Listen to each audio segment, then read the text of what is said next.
We are from income tax department. हमें आपकी finance की ऑडिट करनी है। ऑडिट? कैसी ऑडिट? मैंने कोई फ्रॉड नहीं किया है। पता है सर, आपने कोई फ्रॉड नहीं किया, लेकिन हमें पता चला है कि आप अपनी बैंकरप्सी से सिर्फ 1 महीना दूर हैं। अगर 1 महीने तक आपकी सैलरी नहीं आती तो आप पूरी तरह से बैंकरप्ट हो जाएंगे, इसलिए हमें आपका फाइनेंस का ऑडिट करना पड़ेगा। आपको कैसे पता? इस वीडियो में हम जानेंगे कि कैसे हम खुद अपनी फाइनेंस की ऑडिट कर सकते हैं और ये पता कर सकते हैं कि कौन सी चीज़ नहीं करनी चाहिए और कौन सी चीज़ करनी चाहिए, जिससे हमारी फाइनेंशियल कंडीशन एकदम सही रहे फ्यूचर में। Stay tuned. तो पहली चीज़ जो आपको ध्यान रखनी है वो है डेट। यस, यानी कि कर्जा या फिर उधार। आपके पास कितना उधार है? अब उधार होना बुरी बात नहीं है, लेकिन 2 तरीके के डेट है। एक है गुड डेट एंड दूसरा बैड डेट। फॉर एग्जाम्पल, इन दोनों के बीच में डिफरेंस क्या है? रिलायंस इंडस्ट्रीज़ के पास आज बहुत करोड़ों का बहुत सारा डेट है, लेकिन वो अपने डेट को रीपे नहीं कर रहे। वो चाहे तो एक ही दिन में अपने कर्जे को पूरा कर सकते हैं, लेकिन वो नहीं कर रहे। क्यों? क्योंकि मान लीजिए उनको कहीं से उन्होंने डेट लिया है, पैसा लिया है अपने बिज़नेस को आगे ले जाने के लिए, और वो डेट मान लीजिए 10% इंटरेस्ट पे उन्हें मिला है। तो उनके पास ऐसे बिजनेसेस है जिससे वो उस पैसे को यूज़ करके 10% से ज़्यादा इंटरेस्ट कमा सकते हैं, यानी कि रिटर्न उनका 10% से ज़्यादा हो सकता है। फॉर एग्जांपल 20, 30 या 50%। तो 10% पे कर्जा लिया और 50% कमा लिया, यानी कि एटलीस्ट 40% का प्रॉफिट हो गया उस पैसे को यूज़ करके। This is the reason they are not paying that debt. तो उनके लिए ये डेट गुड डेट हो गया, लेकिन आपके लिए ये डेट बैड डेट हो सकता है। कब? जब आप ये कैलकुलेशन नहीं करते हैं, जब आप बिना कोई कैलकुलेशन के उधार ले लेते हैं। फॉर एग्जांपल, आपकी सैलरी है 50,000, अब उसमें से 25,000 आपका ईएमआई जा रहा है। फॉर एग्जांपल, होम लोन है, कार लोन है, फ़ोन का लोन है, ईएमआई है। तो ये सब मिला के मान लीजिए 50,000 सैलरी है और 25,000 जा रहा है, यानी कि 50% of your income goes in EMI या फिर लोन को रिपेमेंट करने के लिए। सो दिस इज़ बैड डेट, क्योंकि वो डेट आपको फाइनेंशियली फ्री नहीं कर रहा है, वो डेट आपको और कर्जे में डाल रहा है, वो आपको और गरीबी की तरह ले जा रहा है। So this is the difference between good debt and bad debt. तो आपको ये देखना है कि आप अगर डेट को ले रहे हैं तो क्या उसको आप सही तरीके से यूज़ कर पा रहे हैं या फिर वो डेट आपको और पुअर बना रहा है। So this is a warning signal for you कि अगर आपके फाइनेंस में कहीं भी आपके पास डेट है तो वो ऐसा होना चाहिए जो फ्यूचर में आपको हेल्प करे, ना कि फ्यूचर में आपको और गरीब करे। दूसरी चीज़ जो आपको ध्यान में रखना है वो है स्पेंडिंग, यानी कि खर्चा। आपके खर्चे किस तरह के हैं? क्या आप इम्पल्स बाइंग करते हैं, यानी कि जब भी सेल आ गया तो जो चीज़ नहीं चाहिए वो भी ले लेते हैं, कहीं पे कुछ भी देखा और पैसे खर्च कर दिए? क्या आपकी हैबिट ऐसी है? क्या आप ज़्यादातर चीज़ें ईएमआई पे खरीदते हैं? आपकी कैपेसिटी नहीं है फिर भी। फॉर एग्जांपल, आपको 25,000 का फ़ोन चाहिए, आपकी कैपेसिटी नहीं है, लेकिन आप देख रहे हैं कि ईएमआई पे फ़ोन अवेलेबल है, आपको फ़ोन की इतनी ज़रूरत भी नहीं है ऐसे स्मार्टफोन की। अभी आपके पास 10,000 का फ़ोन है जिससे काम चल सकता है, लेकिन आपको दूसरों को दिखाने के लिए 25,000 का फ़ोन चाहिए। अब पैसे है नहीं तो आप ईएमआई में फ़ोन लेंगे। क्या आपकी स्पेंडिंग हैबिट्स ऐसी हैं? या फिर आप बहुत सारे क्रेडिट कार्ड्स तो यूज़ नहीं कर रहे? अब क्रेडिट कार्ड से क्या होगा, आज आपकी कैपेसिटी नहीं है पैसा पे करने की, खर्चा करने की, लेकिन because your spending habits are too much, तो जिससे होगा क्या कि आप नहीं खरीदने वाली चीज़ भी खरीदेंगे, क्योंकि क्रेडिट कार्ड से आपको 45 डेज़ का टाइम मिल जाता है। अब इससे होता क्या है कि फ्यूचर में जो भी पैसा आपने अभी तक कमाया नहीं है वो भी आप खर्च कर देते हैं। Can you see what is happening here? आपने जो पैसा कमाया नहीं है वो भी आप खर्च कर रहे हैं, तो फ्यूचर में आप सेव कैसे करोगे, राइट? तो ये ऐसी हैबिट है जो फ्यूचर में आपको बहुत ही गरीबी की तरफ ले जाएगी, अगर आपकी इनकम अच्छी तरह से बहुत ड्रास्टिकली बढ़ती नहीं है तो अगर आपके खर्चे आप अपनी मर्ज़ी से नहीं कर रहे हो, दूसरों की एड्स से या फिर मार्केट जो आपको बेचना चाहता है उस हिसाब से कर रहे हो, then this is a red flag in your finance audit. तीसरी इंपॉर्टेंट चीज़ आपके फाइनेंस ऑडिट में है सेविंग्स। यस, सी ऐसे ऐसे लोग भी हैं जिन्होंने अपनी इनकम के 70% तक बचाए हैं, लेकिन ऐसे लोग बहुत ही कम हैं। हो सकता है उनकी इनकम इतनी ज़्यादा है कि अब वो 70% तक सेव कर सकते हैं, लेकिन आपको ये एम रखना है कि आप हो सके उतना सेव कीजिए, राइट? आप 20% कीजिए, 10% कीजिए, 30, 40, 50 जितना हो सके उतना पहले सेव कीजिए। सी सबसे बड़ी गलती लोग क्या करते हैं, वो पहले खर्चा करते हैं और बाद में बताते हैं कि यार कुछ बचता नहीं है तो सेविंग नहीं होता। तो खर्चा पहले करते हैं, अगर बचता है तो सेव करते हैं। जबकि आपका रूल ऑफ थंब क्या होना चाहिए कि पहले मैं बचत करूँगा, फिर जो बचा है उससे खर्च करूँगा, राइट? पहले savings and then spend. What mistake people make is they spend first and save later, right. तो इसके लिए अगर आप डिसिप्लिन पे रहेंगे कि नहीं मुझे तो हर महीने पहले सेव कर देना है, उसके बाद ही मैं खर्चा करूँगा, तो आज के ज़माने में ये हैबिट इनकैलकुलेट करना बहुत ही मुश्किल है। तो एक सिंपल सा हैक है, अगर आपको मान लीजिए 15,000 की सैलरी आती है, मैं एक बेसिक सैलरी पकड़ के देख रहा हूँ कि 15,000 की सैलरी आ रही है हर मंथ एक स्टार्टिंग के लिए, और मान लीजिए आपको 3,000 आपने डिसाइड किया कि मुझे सेव करना है। अब 15,000 में 3,000 सेव करना बहुत मुश्किल है, लेकिन अगर आपको सेव करना ही है तो what you have to do is you have to set auto debit in your account.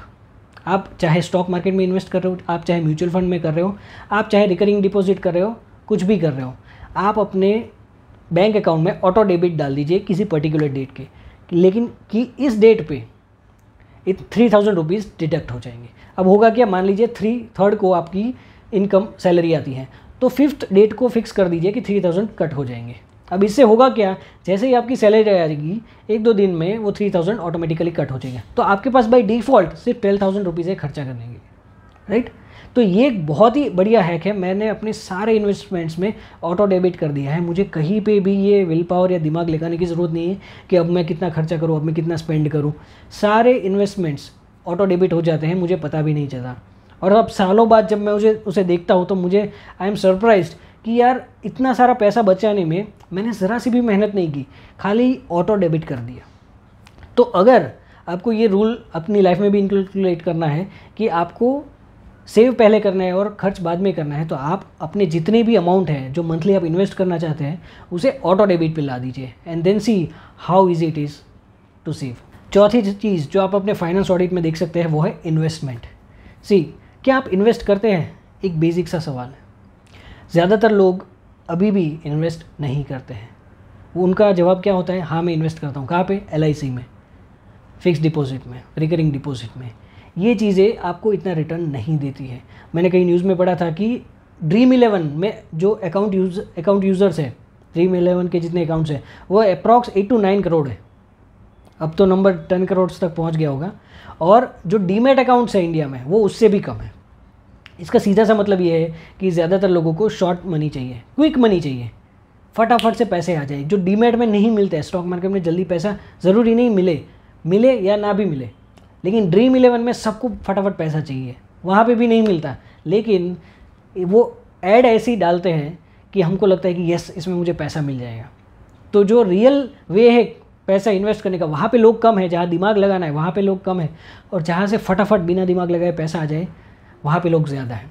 ज़्यादातर लोग आज भी LIC के प्लान्स में इन्वेस्ट करते हैं। Now there is nothing wrong with investing in LIC plans अगर आपका फाइनेंशियल गोल ऐसा है, लेकिन ज़्यादातर जो प्लान्स रहते हैं, ज़्यादातर एजेंट्स जो बेचते हैं वो एन्यूटी प्लान्स रहते हैं, यानी कि वो इंश्योरेंस प्लस रिटर्न्स दोनों का कॉम्बिनेशन होता है। अब आप ध्यान से अगर देखोगे तो उसमें इंश्योरेंस अमाउंट भी बहुत कम है और रिटर्न भी बहुत कम है, यानी कि वो दोनों में से एक भी पर्पज़ को ठीक तरह से सर्व नहीं करता है। What you have to do is instead is कि आप एक अलग से टर्म प्लान लो, ताकि आपका इंश्योरेंस कवर भी बढ़ जाता है, और आप ऑन द कॉन्ट्ररी एक बाकी के पैसे ऐसे इंस्ट्रूमेंट में रखो जहाँ पे आपको वहाँ से ज़्यादा रिटर्न मिलता है। तो आपके दोनों पर्पज़ आप अगर कॉम्बो प्लान में रखोगे कि इंश्योरेंस भी है और रिटर्न भी है, तो आपको हो सकता है यहाँ तक मिले दोनों, रिटर्न एंड लाइफ कवर। लेकिन अगर आप दोनों को अलग अलग करोगे तो आपको दोनों में लाइफ कवर भी ज़्यादा मिलेगा और रिटर्न्स भी ज़्यादा मिलेंगे। ये चीज़ें बहुत कम लोगों को पता है। So the thumb rule of investing is, कहीं पे भी आप इन्वेस्ट करें इस तरह से करिए कि वो इन्फ्लेशन को एक तो बीट करना चाहिए, दूसरा उसका पर्पस सॉल्व होना चाहिए। ये नहीं कि आपको बेवकूफ़ बना के कोई भी प्लान बेच दिया, और तीसरा जिस चीज़ में आपको सही से समझ है उसके बारे में सीखिए। अगर समझ में नहीं है तो ध्यान दे के सीखिए, और जब समझ में आ जाए उसी के बाद इन्वेस्ट कीजिए। बिना सोचे समझे किसी भी की भी एडवाइस पे कभी भी इन्वेस्ट मत कीजिए। But investing is a must, और वो आपको खुद ही सीखना पड़ेगा। And the last thing you have to focus in your finance audit is your earnings. 2022 जुलाई तक इनकम टैक्स फाइल करने वाले लोग 6 करोड़ थे। 135 करोड़ आबादी वाले देश में सिर्फ 6 करोड़ लोग इनकम टैक्स रिटर्न भरते हैं। 10 लाख से 1 करोड़ की इनकम वाले लोग 80 लाख हैं, और 1 करोड़ से ज़्यादा इनकम कमाने वाले लोग सिर्फ 1 से 2 लाख के बीच में हैं। आप सोचिए 1 करोड़ एंड अबोव इनकम वाले लोग सिर्फ 1 लाख के आसपास हैं। यानी कि इंडिया में इनकम इनइक्वालिटी बहुत ज़्यादा है। क्यों? क्योंकि हमारी अर्निंग पोटेंशियल इतनी नहीं है। अगर आप आज 8 से 10 लाख भी साल का कमा रहे हैं तो आप इंडिया के टॉप 10% लोगों में आ जाते हैं, राइट। रीज़न, हमारी इतनी अर्निंग कैपेबिलिटी नहीं है। इंडिया में बड़े बड़े इन्वेस्टर्स आके करोड़ों कमा के निकल जाते हैं, बड़े बड़े ऑर्गेनाइजेशंस आते हैं और इंडिया की पावर को देख के, इंडिया की यूथ को, इंडिया की पॉपुलेशन को देख के खूब पैसा इन्वेस्ट करते हैं और वहाँ से कुछ ऐसा प्रोडक्ट निकालते हैं और करोड़ों कमा के निकल जाते हैं। लेकिन आज भी इंडिया के ज़्यादातर लोग एक अच्छी लाइफस्टाइल नहीं जी सकते। क्यों? क्योंकि हमारी अर्निंग कैपेसिटी इतनी नहीं, या फिर हमारी अर्निंग एबिलिटी इतनी नहीं है। तो आपका पहला फोकस ये होना चाहिए कि आपकी अर्निंग को कैसे बढ़ाए। जॉब के साथ में कुछ साइड हसल चालू कीजिए, जॉब स्विच करके अपनी सैलरी को इंक्रीज़ करिए, कुछ बिजनेस स्टार्ट कीजिए, या फिर कुछ ऐसी नई स्किल सीखिए जिससे आपको और अर्निंग हो सके, राइट। क्योंकि जब आप अपनी स्किल्स या इनकम को बढ़ाएंगे तभी जाके आप सेव और इन्वेस्ट कर पाएंगे। तब तक आपको चाहे कितना भी आप एफर्ट कर लो, आपकी इनकम ज़्यादा बढ़ेगी नहीं, और अगर बढ़ेगी नहीं तो आपकी इनकम या वेल्थ ग्रो नहीं होगी। तो आपके फाइनेंस में ये एक मेजर होल रहेगा या फिर एक लैक्यूना रहेगा कि आप अपने फाइनेंस को कितना भी मैनेज कर लो, अगर इनकम इंक्रीज़ नहीं है, अगर इनकम अच्छी नहीं है तो बाकी सारी चीज़ों को मैनेज करना तो बाद की बात है। तो first thing you should focus is anyhow on increasing your income, and there are many ways to increase your income. तो पहले अपनी इनकम को इंक्रीज़ कीजिए। आज आपकी इनकम ऐसी होनी चाहिए फाइनेंस ऑडिट करने के लिए कि पहले तो आपको ये लगे कि यस, मुझे फाइनेंस ऑडिट करना है तो मेरी इनकम तो बराबर है, अब मैं फाइनेंस को मैनेज करता हूँ। अगर इनकम ही कम है तो फाइनेंस को मैनेज करने में इतना कुछ लगेगा नहीं, या फिर बहुत कम वक्त लगेगा, या फिर इतना एफर्ट करने की ज़रूरत नहीं है। पहले एफर्ट करिए इनकम बढ़ाने पे। यस, तो आप खुद से पूछिए कि क्या आपकी इनकम आज सेटिस्फैक्ट्री है, क्या आप अच्छी लाइफस्टाइल जी रहे हैं। नहीं तो पहले फोकस कीजिए एक अच्छी इनकम बढ़ाने पे। तो ये 5 पॉइंट्स थे जो आपको फोकस करने हैं आपके फाइनेंस ऑडिट में, और आपको ये देखना है कि ये इन 5 चीज़ों में आप कितने एफिशिएंट हैं। अगर आप सभी चीज़ों में एफिशिएंट हैं तो आपने सक्सेसफुली ऑडिट पास कर लिया है। अगर कोई भी ऐसा पॉइंट है जहाँ पे आपको गैप नज़र आ रहा है तो उस गैप पे आपको फोकस करना है, right. So like the video, अगर आपको पसंद आया hit the like button, share कीजिए उन लोगों के साथ जिसको इसकी ज़रूरत है। Till then, this is Dhaval Gajera signing off. Thank you.